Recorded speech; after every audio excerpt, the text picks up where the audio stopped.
which is going to be the Texans and the Bengals. Texans coming in here 4-4, Jeff. Bengals are 5-3. Bengals 4 in a row, last 5 out of 6.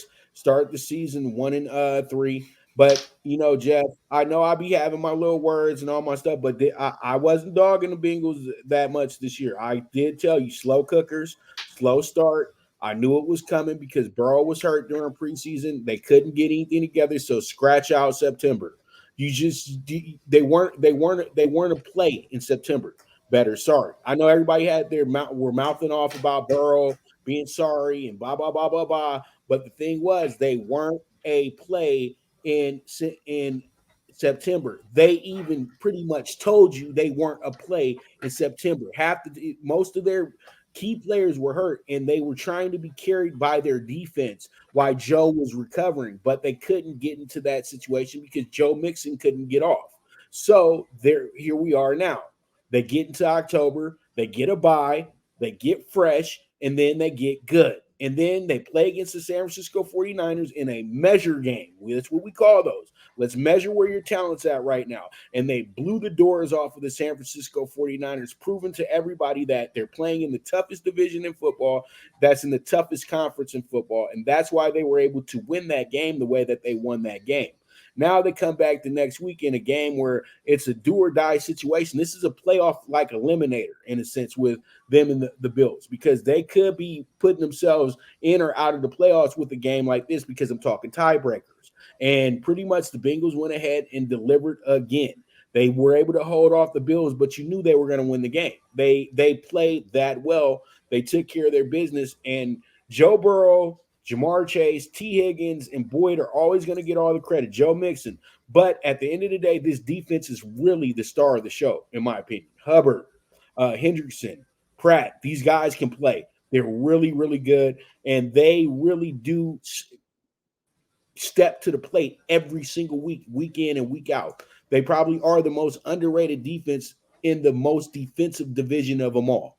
And, that's something that's incredible that they're playing at that high level on both sides of the ball right now. So it's really tough for me to say, okay, let's go ahead and trust the Texans this week, who just came off a miraculous win against a bad Bucs team who's lost their last, 4 out of 5, Jeff, or 4 in a row. And they're not playing really good football right now. They got an inconsistent quarterback. And really, you got saved by the hairs of your chin. But let's keep it real. CJ Stroud had a performance that proved that he is the best quarterback out of this draft. And we kind of knew this, but the maturity issues was my thing. I knew he was the talent. He had the talent to do this. But at the end of the day, is it about him or is it about the team? And we'll see this week if he's really, truly the leader that we want him to be. That was a great individual stat game for his team to win that game. If you're a fantasy owner who has CJ Stroud, you were doing backflips. You know what I mean? But let's see if he's really a great leader. A great leader will be able to win a big-time game and keep your team in playoff contention this week. I don't think that he can win this game. I think the Bengals are too hot at this moment. They're that much better than the Texans right now. And the Texans have proven that they're not that great of a road team either. Yeah, they got a good win over Jacksonville, but that's a division opponent. They don't do much here, Jeff. I got the Bengals actually running away with this thing double digits. And when we do Sunday, I'm probably going to put them at an 8.5 or 9 on my adjusted lines to get some plus money off this deal. Your thoughts, and who do you have winning this game? I followed your lead. I bought the hook. I have the Bengals minus 6.5 as well. If you're buying stock as we did last year, right around this time with the 49ers and Bengals, this is a stock you definitely want to buy into. Joe looks healthy. The one thing to keep your mind on, just keep an eye on, I should say, is Chase came down bad on his back, and he sent out a tweet yesterday, made it sound almost like that he will not be playing. Now, I'm just saying that to us and the viewers on Tuesday. There's been no official word that he's questionable, mispractice, or I haven't seen anything yet.